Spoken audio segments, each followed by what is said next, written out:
Abre aspas. Tudo que é ruim de passar é bom de contar. Ariano Suassuna, em uma aula magna na Universidade Federal da Paraíba, em 1994.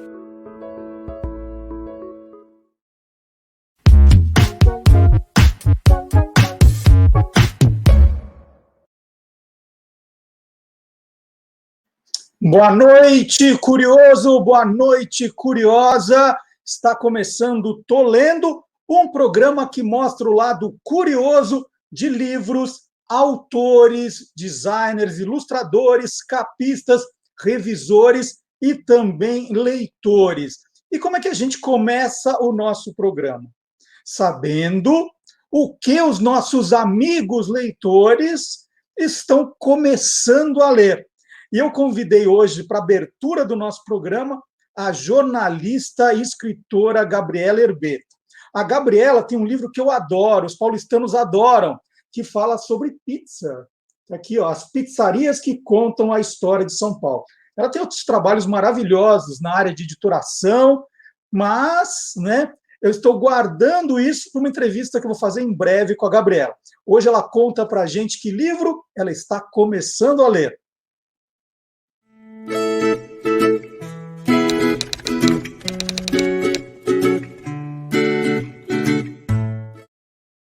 Eu estou começando a ler um livro chamado A Organização, da jornalista Malu Gaspar, que é repórter da revista Piauí, e que acabou de ser lançado, deve ter uns 10, 15 dias. Eu escolhi esse livro porque é um livro-reportagem, é um dos meus gêneros literários preferidos. Eu gosto demais de ler sobre histórias reais contadas de uma maneira envolvente. A Organização conta a história da empresa Odebrecht, que teve no centro de um dos maiores, se não o maior, escândalo de corrupção recente no país, como qualquer pessoa que lê, acompanha o noticiário, sabe. Eu ainda estou bem no começo, no 3º capítulo, eu li só 10%, não, 7% do livro. Como é que eu sei isso? Porque eu leio e-book, não sei se dá para ver, eu leio e-book que mostra o avanço, não em número de páginas, mas em porcentagem do livro. Ele é muito bem escrito, você vê que a apuração, a reportagem foi feita de uma maneira extremamente séria, conta histórias saborosas e essa é a minha dica para vocês, espero que gostem. Um abraço. Então, tá aí a dica da Gabriela Herbeta, em breve participando do nosso programa também. Troquei mensagens com a Gabriela e uma pauta melhor que a outra. A Gabriela, ela é uma incentivadora do livro digital, ela tem trabalhos espetaculares também na área de livros gastronômicos, e tem muito assunto com a Gabriela em breve no nosso programa. E a ideia aqui é mostrar sempre o lado curioso dos livros, da literatura, e às vezes nós falamos de livros que são curiosos, mas que nem chegaram ainda no Brasil e talvez nem cheguem. E aí eu trouxe uma dica da Letícia Nascimento, que é uma jornalista brasileira radicada em Londres. Todas as manhãs, a Letícia prepara um clipping bem legal das principais notícias lá da Inglaterra, do mundo, né, mas basicamente da Inglaterra, no Instagram dela, que é o @Letícia Nascimento. Eu virei fã. Né? A primeira coisa que eu faço antes de pegar o jornal brasileiro, pegar as notícias do Brasil, já entrar no Instagram da Letícia para saber o que está acontecendo lá. E de vez em quando ela fala de livros também. Um dia desses, ela falou de um livro que saiu agora, no final de novembro, e que foi escrito por Jeremy Chopra e Ian Redpath. Você nunca ouviu falar, né? São 2 funcionários do sistema de transporte público de Londres. E eu gostei tanto da notícia, eu falei, Letícia, vamos compartilhar essa curiosidade no Tô Lendo? E ela mandou esse vídeo aqui para a gente. E aqui de Londres vem um lançamento de livro interessante. Olha só, 2 funcionários do metrô resolveram transformar aquele ato cotidiano de todo dia pegar o metrô numa experiência diferente. As estações aqui, elas têm geralmente na entrada um quadro de avisos com informações úteis para os passageiros. Fica à direita, fica à esquerda, a linha verde está aberta, a linha azul está com problemas, está mais lenta. Só que eles estavam achando esses avisos muito chatos. Então, eles resolveram mudar um pouquinho o tom das mensagens e começaram a escrever poemas, piadas, frases motivacionais, um pensamento do dia. E isso foi o maior sucesso. A conta deles no Instagram tem quase 600 mil seguidores. Eles estão no Twitter também. Michelle Obama segue, Katy Perry segue. E isso virou um sucesso tão grande que eles resolveram lançar um livro. Então, hoje tem o livro físico para comprar. Eu acho que no Brasil talvez seja um pouco mais difícil de chegar, mas tem a conta do Instagram. Eu acho que vale a pena dar uma olhada. Foi uma iniciativa super interessante desses dois funcionários, quase como um presente para a cidade, quando você está ali fazendo uma coisa tão corriqueira e se depara com uma coisa diferente e interessante. Vale a pena olhar o Instagram deles, All on the Board. E olha que legal a dica da Letícia, né? Eu falei que valia a pena compartilhar com a gente, e eu já dei uma procurada aqui, dá para encontrar o livro, sim, né? Dá para importar o livro. É mais caro, mas dá para trazer. Dificilmente um livro assim é traduzido para o português, né? Mas se você gostou da ideia, quer conhecer o livro, dá para pedir. E para facilitar a vida dos nossos leitores, seguidores, nós colocamos todos os livros citados na edição do programa, né, na descrição do vídeo. E lá os links para facilitar a sua compra, para você ter uma ideia do valor, né? Não dá para ficar falando isso o tempo todo aqui, mas está tudo na descrição do vídeo no nosso canal do YouTube. E eu aproveitei, né, falei com a Letícia, e uma dica a mais. A Letícia tem um olhar também de fotografia, de fotógrafa, muito interessante, e ela tem um projeto no Instagram, que é o Lost and Found UK, né, o Achados e Perdidos no Reino Unido, né, Lost and Found UK. Vale a pena conhecer também, uma página com fotos espetaculares de objetos que ela vai encontrando no caminho dela. Muito, muito legal. E a Bienal Internacional do Livro de São Paulo, vocês já sabem, foi adiada para 2022. Mas, este ano, a Câmara Brasileira do Livro está organizando a primeira edição da Bienal Virtual. É isso mesmo. Tem até aqui, ó, bienalvirtualsp.org.br. Ela começou ontem e vai até o próximo domingo, dia 13. São 120 editoras participantes e palestras e encontros virtuais com 330 autores. Espetacular a programação. Bom, a gente está falando de Bienal Virtual, nós tivemos também a entrega do Prêmio Jabuti Virtual, a cerimônia, né, virtual do Prêmio Jabuti.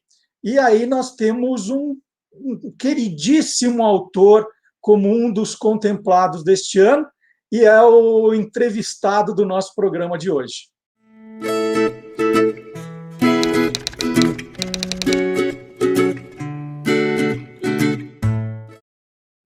E a minha conversa de hoje é com o ganhador do Prêmio Jabuti de melhor livro infantil do ano. É o Otávio Júnior, e o livro é esse aqui, Da Minha Janela, que ele escreveu e foi maravilhosamente ilustrado pela Vanina Starkov. Bom, agora que eu estou aqui do seu lado, Otávio, parabéns pelo livro, maravilhoso o trabalho, viu? Bom, muito obrigado aí pelas felicitações, né? E, Marcelo, você sabe que sou muito grato a você, né, inicialmente, aí por ter acompanhado a minha trajetória bem lá atrás, bem no início das minhas aspirações literárias, né? Nós ficamos, se não me engano, quase que por uma semana, você adentrando o meu projeto literário, na época ele era 10 Lê a Favela, né? Você circulando pela minha comunidade, conhecendo a minha família. Foi aí que nasceu, né, O Livreiro do Alemão, que é o meu primeiro livro. Eu costumo dizer que O Livreiro do Alemão foi e continua sendo um passaporte, né? Foi um passaporte para meus voos literários, né? Tudo começou brilhantemente com a publicação do Livreiro do Alemão, né? e as nossas favelas, dos Complexo da Penha e Complexo do Alemão, têm muito orgulho, né, desse livro e desse título, né, que é um título bastante emblemático. E você sabe muito bem, assim, eu também não sei se você sabe, se tem essa dimensão, que o Livreiro do Alemão ele virou quase que um sobrenome, né? Era muito engraçado que quando eu chegava nos eventos literários, né, logo no início, as pessoas não falavam Otávio Júnior. Ah, não apresentava, é Otávio Júnior que vai apresentar, sabe, vai fazer a palestra. Não, é o Livreiro do Alemão. Chegou o Livreiro do Alemão. Que Então, meu amigo, legal. sou muito grato aí por tudo. Então, deixa eu explicar para quem está nos vendo aqui, que em 2010 eu procurei o Otávio, né? Eu comecei a ler reportagens nos jornais sobre o maravilhoso trabalho que ele fazia dentro da comunidade dele, de incentivo à leitura, né? Que era o Ler é 10, Leia a Favela, era o nome, né? E aí eu falei para o Otávio que eu achava o trabalho muito bonito, que poderia ser contado em forma de livro. E aí eu falei, bom, eu queria conhecer o seu trabalho, né? Conhecer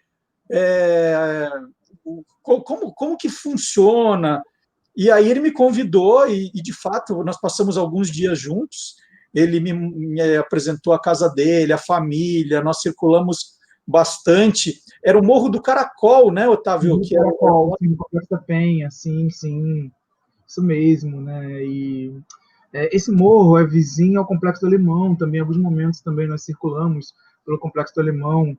Assim, foram dias assim incríveis, né? Dias de resgate de uma memória afetiva, não somente ali das ações que eu desenvolvia naquele momento, porém desde o início ali da minha trajetória como leitor, né? Ali o meu primeiro contato com o livro, enfim, foi super incrível assim resgatar a memória do Otávio Júnior como morador da favela, como um sonhador, né? E aí saiu, então, né, o Livreiro do Alemão, foi o primeiro livro do Otávio. Eu tive a honra de ser o editor desse livro que foi traduzido já em outras línguas para fora do Brasil, inclusive a tradução francesa concorreu ao Jabuti No também. ano passado, sim, Passado, ficou perto o ano passado. sim, sim, eu falo para as pessoas assim que foi muito legal assim, no primeiro momento ser indicado ao Jabuti, né, ser finalista e ter ganho, mas bom, não foi nenhuma novidade assim que no ano passado eu já tinha sido finalista, né, na verdade, a tradução francesa do Livreiro tinha sido finalista, né, então foi muito incrível assim, pelo segundo ano assim, ser finalista do Jabuti, né? Muito E bateu na legal. trave. Ano passado bateu na trave.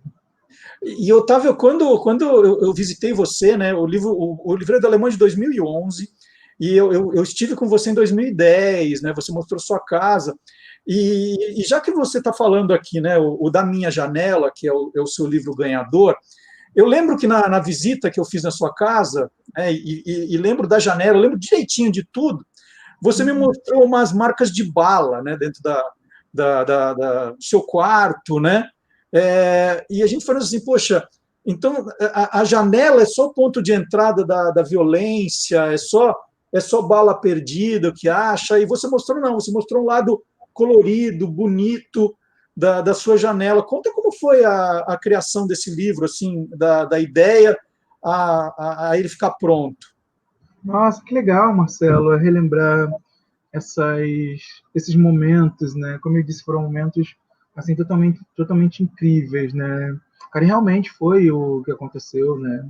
Eu te mostrei ali algumas marcas assim de tiro, né? Que entraram na minha janela, né? Pela minha janela, né? E eu sempre me conectei muito assim com as janelas, né? Sobretudo no primeiro momento com a janela da casa dos meus pais e depois com a janela das casas que eu visitava, né? Por muitos anos eu visitei muitas casas em muitas comunidades dos Complexos da Penha, Complexo Alemão, inicialmente, então eu me conectava com a comunidade, né, das outras pessoas via janela, né?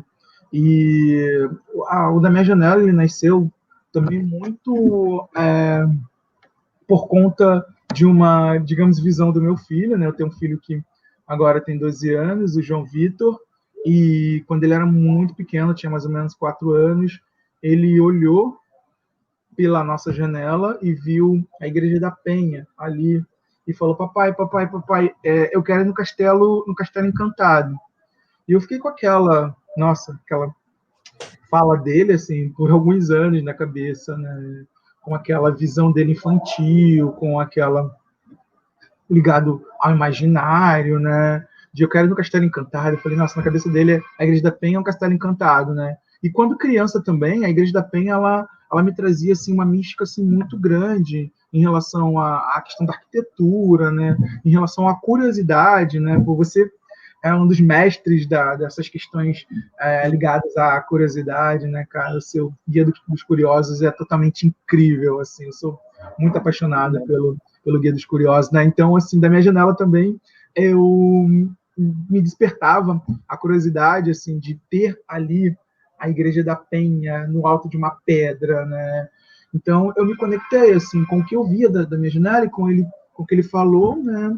E em 2017 eu decidi escrever, né, sobre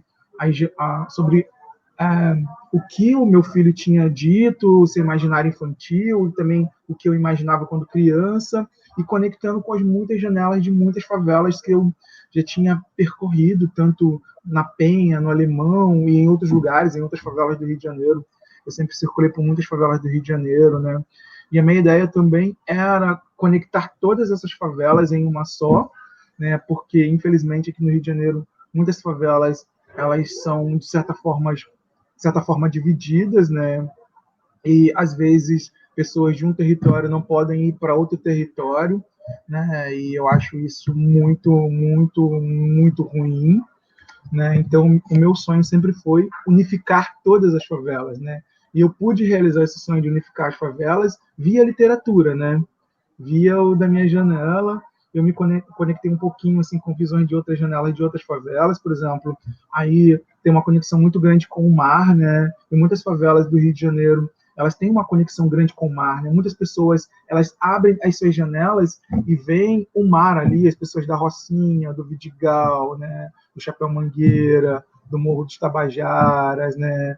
Do Pavãozinho, sabe? Elas abrem as suas janelas e já se conectam assim com o mar, né? As crianças ali do Morro da Mangueira, da escola de samba, da grande escola de samba Mangueira, as crianças do Morro do Macaco, ali dos morros da Grande Tijuca, elas abrem as suas janelas e se conectam com o Maracanã, né? E quantas delas, assim, elas sonham em jogar no Maracanã, né? Eu já estive na favela da Mangueira em dia de jogo, né? E o Maracanã ele fica todo iluminado, todo colorido. Então, eu me conectei assim com aquelas visões, né?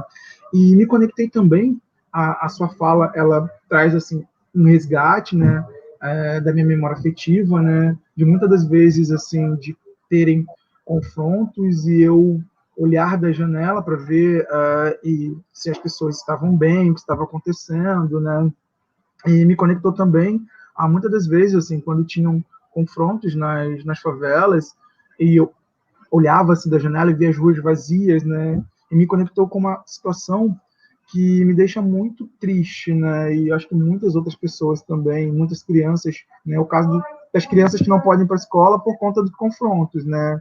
Então eu me conectei com essas questões positivas, né? Com essa positividade e também eu fiz um contraponto, né? Dessa visão da janela ligada, infelizmente, à violência, né, e ao desejo de paz, né, das pessoas quererem paz, olharem pelas suas janelas e verem as ruas vazias, o campinho de futebol vazio, né. Então eu fiz esse contraponto também, né, do que é visto dessa janela, né. E eu trago também a janela como um portal assim de sonhos, um portal de realizações, um portal de desejo de mudança, né.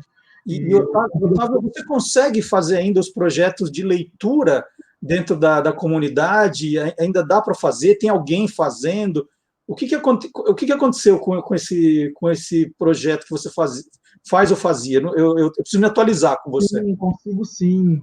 na verdade, agora assim com muitos aliados, né? Na verdade, a gente já tinha muitos aliados, né? Porque, como você percebeu, a nossa metodologia, né, era, de certa forma, levar a, a arte literária, os múltiplos projetos que já estavam estabelecidos, né, ali na favela, projetos de balé, de dança, de futebol, né, de artes marciais, né, de reforço escolar. Então, nós usamos essas estruturas para levar a literatura, né? E atualmente, né, com essa questão daí do isolamento social e com essa questão aí da quarentena, nós nos aliamos a um projeto e montamos um clube de leitura, né? As crianças, durante aí o isolamento social, né, durante a educação remota, elas tiveram contato com a literatura via esse clube, elas iam, né, na unidade escolar e retiravam 1, 2, 3 livros assim, por semana, né, iam trocando, iam lendo com o seu núcleo familiar. Assim, foi uma situação totalmente incrível, né? Essa questão dessa reinvenção, né? E recentemente, né, eu participei de uma ação junto com o René Silva, né, o grande René Silva do Voz das Comunidades.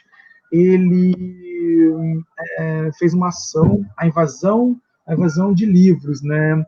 Foi um contraponto àquela grande invasão, né, nos Complexos da Penha, Complexo do Alemão. Você acompanhou bem um pouco desse acontecimento, né, das forças policiais, né, da Marinha, da Aeronáutica, né, do Exército. Eles fizeram aquela grande invasão ali nos Complexo da Penha e Complexo do Alemão, né, e fez 10 anos agora, nesse último final, fez 10 anos agora,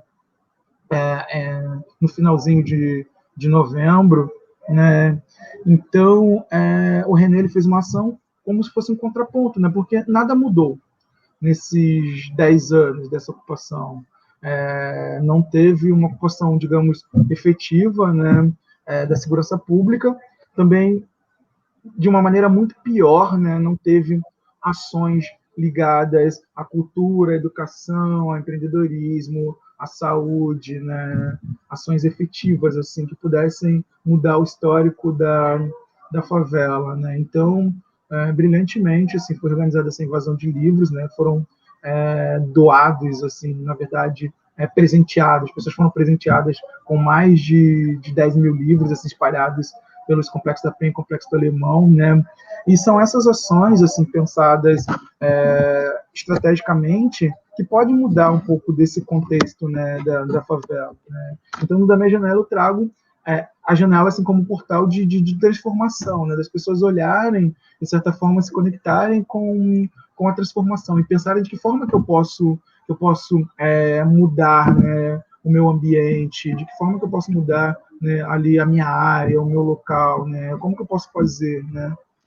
Otávio, você, com os seus livros, você se tornou dentro da literatura um porta-voz de tudo isso que você está falando, né, dos desejos da comunidade. Então, o Livreiro do Alemão, da Minha Janela, você ganhou esse título. Ao mesmo tempo, você diz aí com um pouco de tristeza que pouco se mudou. A gente está falando, né, de 10 anos que eu te conheço para esse prêmio agora, você falou, pouco se mudou. E você ainda está ansiando a paz, a tranquilidade. Você pensa, né, em sair, por exemplo, da comunidade, morar fora da comunidade? Esse é um sonho seu? Falar, eu desisto, não vai melhorar mesmo? Como é que é a tua cabeça nesse momento, né? Você é uma pessoa tão importante dentro da comunidade, mas falta força para continuar nessa luta? Não, eu não penso em sair do território, assim, pelo contrário, eu penso em continuar no território, né? Ou na comunidade, ou no bairro, assim, que eu tenho uma identificação muito grande, né? E eu acredito que eu vou ver as transformações ali, estando perto das pessoas, né? E vivendo no território, né? Mas, Marcelo, é um tanto quanto complicado, assim, porque eu até conheço assim alguns autores que escrevem também literatura periférica, né?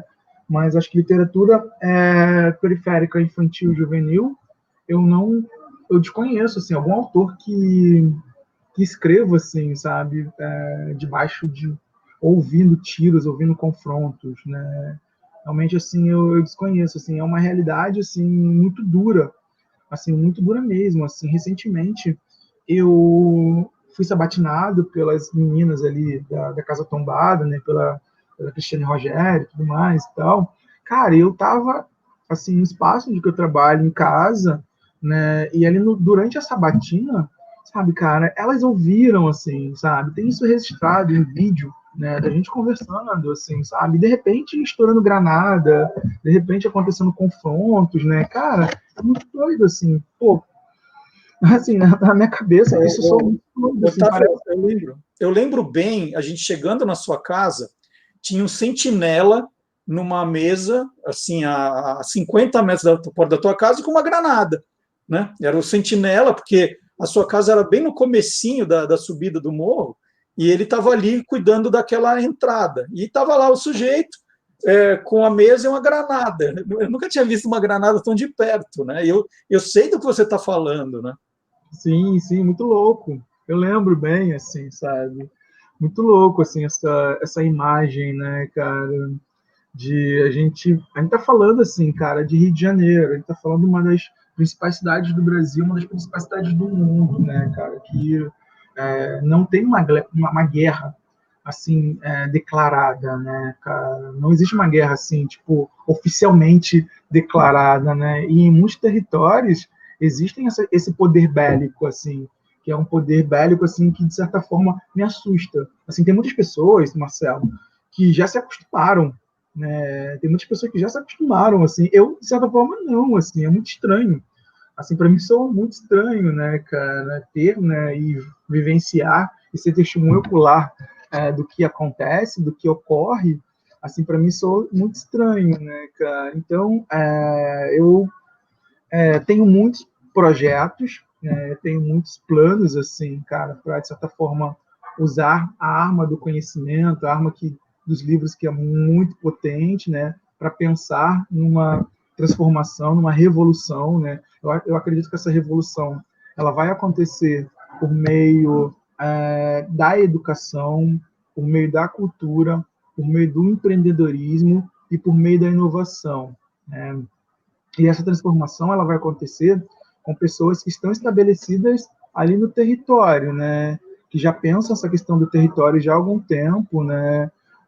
E muito conectadas com as suas áreas, né? Nesses territórios tem pessoas assim incríveis, assim, sabe? Por exemplo, o próprio René Silva do Voz das Comunidades, assim, é uma figura importantíssima, é uma cabeça assim, tipo, pensante muito incrível, né? Nós temos também o Raul Santiago, que é um grande ativista, né? A gente tem uma galera muito forte, muito potente também da área do empreendedorismo. Então, são essas pessoas que vão pensarem nas questões de transformações assim do território, né? E a minha conexão ela vem da literatura, né? Ela vem dessa questão muito ligada à criatividade, muito ligada à questão de contar histórias, né? Então, assim, os meus projetos, eles são muito conectados com a literatura, né? Então, eu tenho diversos projetos que eu penso nessa questão dessa transformação e não penso em sair do território, né? Claro que eu penso, de certa forma, sair, né, simplesmente para estudar, para ver situações, assim, até mesmo fora do Brasil, né? E para trazer esses projetos assim de fora, né, e para me capacitar também fora e depois voltar assim para continuar com esse trabalho, que é um trabalho assim de anos, né? Agora eu pretendo continuar no território. Otávio, alguma vez o chefe do Morro falou: não, chama esse rapaz que está escrevendo aí, que eu quero saber quais são os planos literários dele. Teve alguma coisa assim na sua carreira literária? Não, não, isso nunca aconteceu.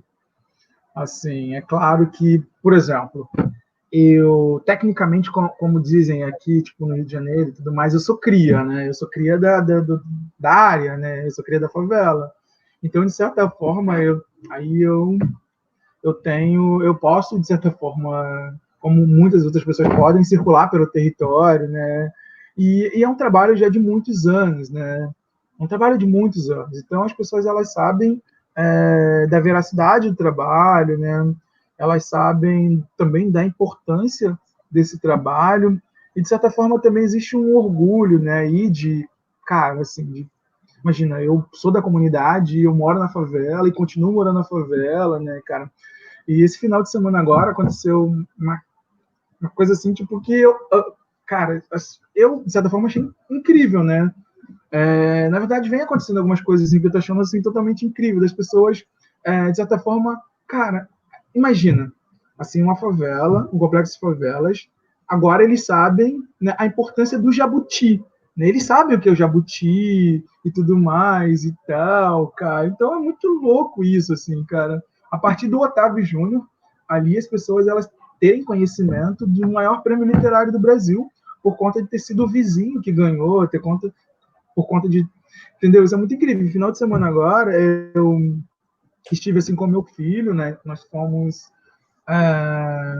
em uma cafeteria, sabe? Que tem ali no Complexo do Alemão, que é incrível, né? Que é o bistrô do Alemão.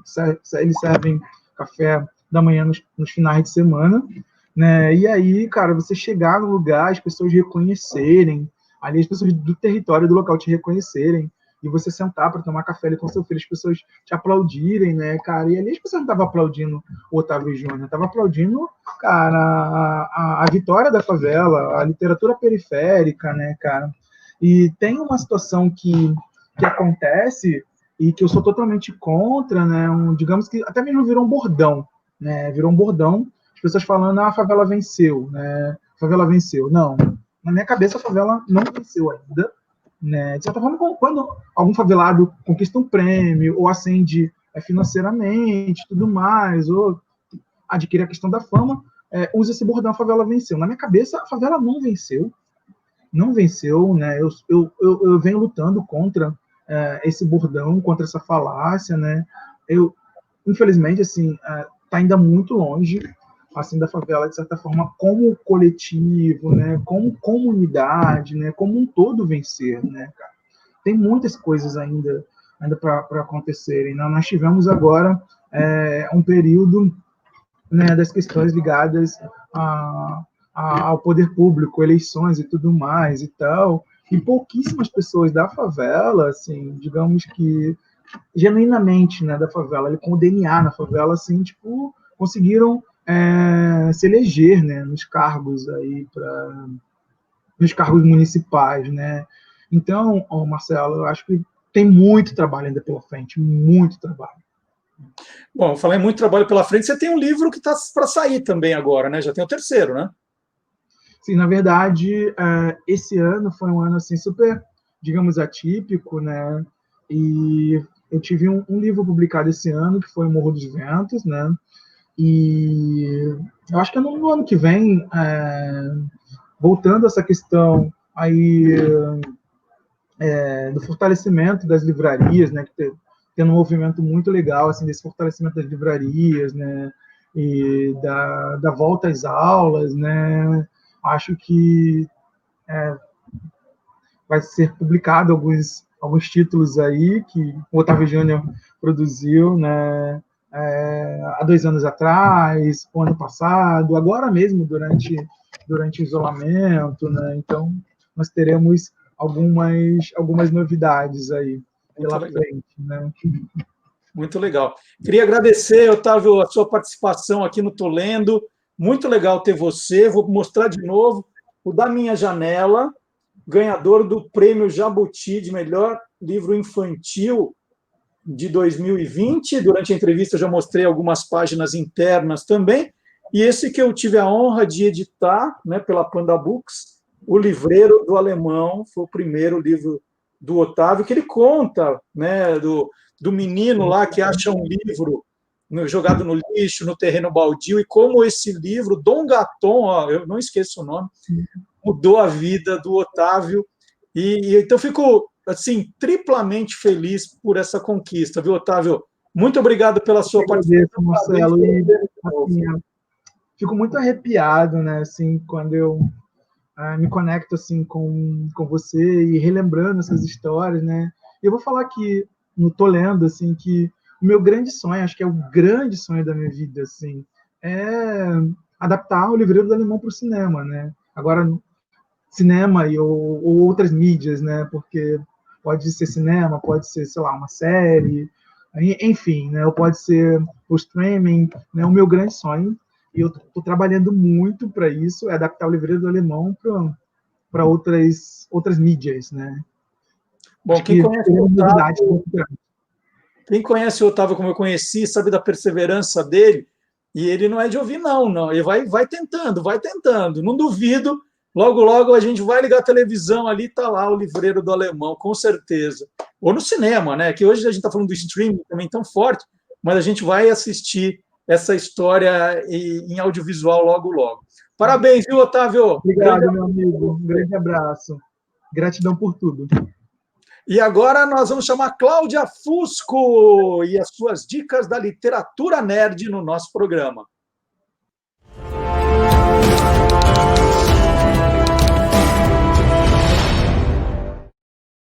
Tem notícia boa para quem gosta de cultura pop, referências e, é claro, literatura nerd, né, pessoal? Estamos falando de Ready Player 2, a continuação de Ready Player 1, ou Jogador Número 1 aqui no Brasil, escrito por Ernest Cline. Se você não conhece essa história, fica a recomendação, porque o livro não só é muito legal, como ele acabou se tornando uma adaptação bem bacana para os cinemas, com participação do Steven Spielberg. Em Jogador Número 1, a gente segue Wade Watts, esse garoto que ama videogames e vive dentro de um trailer junto com a sua tia. Na verdade, é muito comum nesse universo que as pessoas morem em trailers, porque a história se passa em 2042 e quase todos os recursos naturais, especialmente o petróleo, estão acabando. Justamente porque a vida é meio sofrida no universo de Jogador Número 1, as pessoas trocam a realidade física, que todo mundo conhece, pela realidade virtual. É o chamado Oasis, é a maior plataforma de realidade virtual do mundo. Dentro do Oasis, as pessoas vivem normalmente. Elas trabalham, elas fazem amigos, elas se juntam em jogos. É basicamente como se o Second Life tivesse dado certo. Vocês lembram do Second Life, gente? Ai, meu Deus. Oasis é o lugar onde todo mundo vive, se relaciona e é extremamente importante para aquela sociedade. Então, quando o dono, o criador, o idealizador do Oasis falece, ele acaba deixando uma caça ao tesouro para os seus jogadores mais fiéis. Então, aquelas pessoas que conseguirem entrar nos mistérios do Oasis e descobrir 3 segredos desse jogo, acabam ganhando o direito de herdar todo esse império. É quase como uma fantástica fábrica de chocolates, né, gente? Então, o Jogador Número 1 vai se passar pelo olhar mesmo do Wade Watts e por todos os amigos que ele vai fazer ao longo do caminho para se tornar, quem sabe, o verdadeiro ganhador desse grande prêmio, né? Jogador Número 2 começa com essa mesma equipe, com esse mesmo time, depois dos acontecimentos de Jogador Número 1. Mas Jogador Número 2 vai trazer outras questões, inclusive a ampliação do Oasis, para que as pessoas não só vivam dentro da plataforma, mas também consigam registrar seus momentos de forma gravada. Para algumas pessoas dentro desse universo é uma excelente ideia, já para outros membros desse grupo talvez não seja uma ideia tão boa assim. O enredo vai se desenrolar a partir daí dessas tensões entre grupos e como sobreviver nesse mundo que, além de muito virtual, é também televisionado, registrado e gravado o tempo todo. Ready Player 2 já está entre nós, já saiu em inglês. A gente ainda não tem uma previsão de quando vai sair no Brasil, mas muito provavelmente deve ser trazido pela Leia, a editora que tem os direitos de Ready Player 1 até o momento. Vale dizer que uma coisa muito legal desse livro é que ele foi escrito em parte em parceria com o próprio Steven Spielberg, um cara que inspirou muito o Ernest Cline a escrever seu primeiro livro. Mas então eu queria saber de vocês quais são as expectativas para esse livro, quem já começou a ler, quem ainda não leu e quem gostaria de ler Ready Player 2 até o fim do ano. Espero a resposta de vocês aqui nos comentários e, como sempre, uma boa leitura. E olha que legal a dica da Cláudia. A Cláudia Fusco é escritora, jornalista e mestre em estudos de ficção científica pela Universidade de Liverpool, na Inglaterra. E ela dá cursos e palestras sobre o universo fantástico. E eu preciso contar para vocês que no primeiro boletim da Cláudia, no primeiro, estou lendo, ela falou desse livro aqui, do Rafael Montes, Uma Mulher no Escuro. Aliás, prêmio Jabuti também. E aí eu falei, puxa, está na hora, né? Eu ainda não li os livros do Rafael Montes, que falha no meu currículo. E aí comprei esse aqui e comecei a ler ontem, já estou na página 60. O primeiro capítulo faz assim, ó, te pega totalmente. Eu não quero largar isso aqui, eu quero entender essa história. E eu não vou ficar aqui dando spoiler do livro, mas o primeiro capítulo é surpreendente, né? Porque já te dá um grande enigma, um grande mistério, e é daqueles... Sabe que tem cara de filme, de série de TV? Você fala, bom, a cena agora é forte, eu vou dando... Ele vai dando pistas, vai falando da trama aos poucos. É muito, muito bom o livro do Rafael Montes, então é o que eu estou lendo agora. Dica da Cláudia Fusco, estou aproveitando das dicas dela também. E existe aquele ditado que diz que não se pode julgar um livro pela capa, né? Você conhece. Você compraria um livro sem poder ver a capa? E mais do que isso, sem ver a capa, sem saber o título, sem saber o autor? Compraria? A livraria Shakespeare and Company, em Nova York, resolveu inventar esse blind date with a book, né? Encontro às cegas com o livro. Eles vêm embrulhados para presente, olha que bonitinho. E só trazem algumas dicas de gêneros e autores parecidos, né? Aquele read me if you like it, né? Leia-me se você gostou de tal coisa, tal coisa, tal coisa. Então, eles dão algumas pistas. Então, por isso, encontro às cegas com o livro. Você toparia? E agora é hora da história por trás de um livro da minha estante.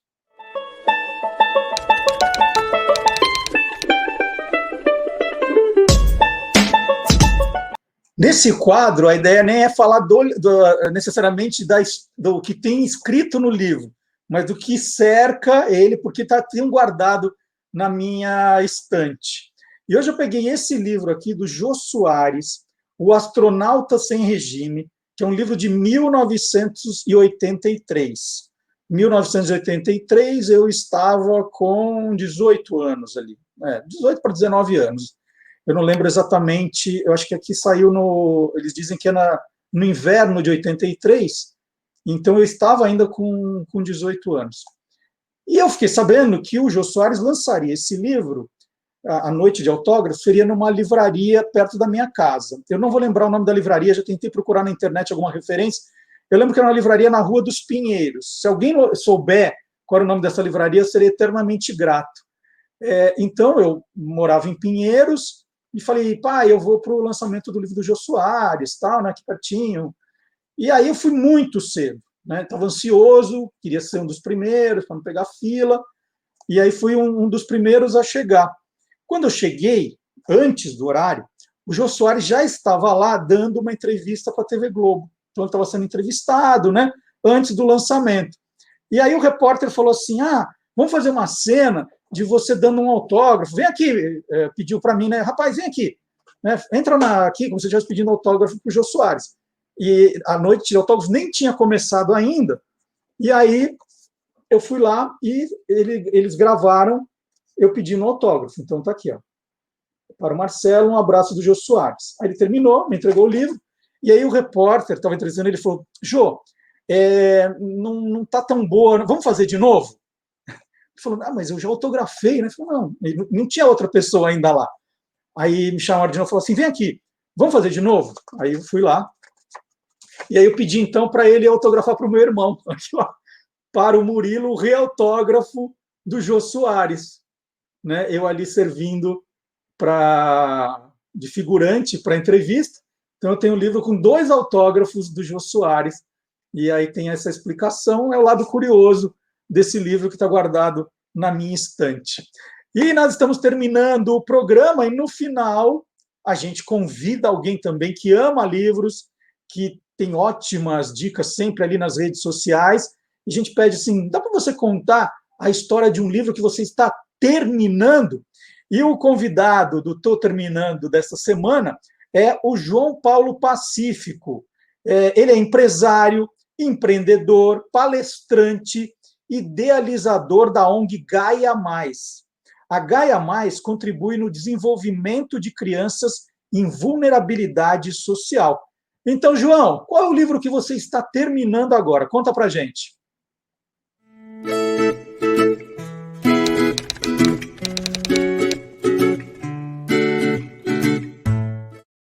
Estou terminando de ler Mandela, uma estratégia do bem. Esse cara que eu admiro tanto, na verdade esse livro aqui não foi escrito pelo Mandela, foi escrito por um psicoterapeuta, tá?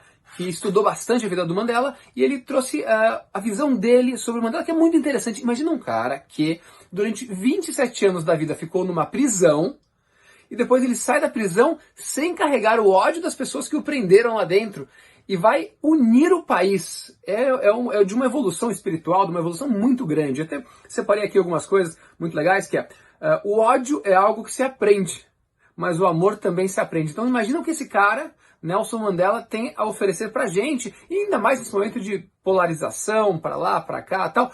Ele foi uma pessoa que foi bastante castigada, 27 anos, uma vida inteira na prisão, e saiu para unir. E ele fala também que da prisão interior que a gente carrega na gente, quando nós temos uma vida de mais agressividade, quando você está carregando aquele rancor, aquele ódio, a prisão continua dentro de você. E essa é uma libertação que a gente tem que ter. Então é muito interessante, ele fala da importância da disciplina para você conseguir fazer o bem também, tá? Você tem que ser disciplinado, você tem que ter práticas meditativas. É um livro muito curtinho, então no finalzinho, obviamente, porque ele é curto, e eu super indico aqui Mandela, uma estratégia do bem. Espero que vocês gostem bastante. Valeu! Então tá aí, nós terminamos o programa com o João Paulo Pacífico, lembrando que todos os livros citados neste programa estão na descrição do vídeo do nosso canal do YouTube, canal do Guia dos Curiosos.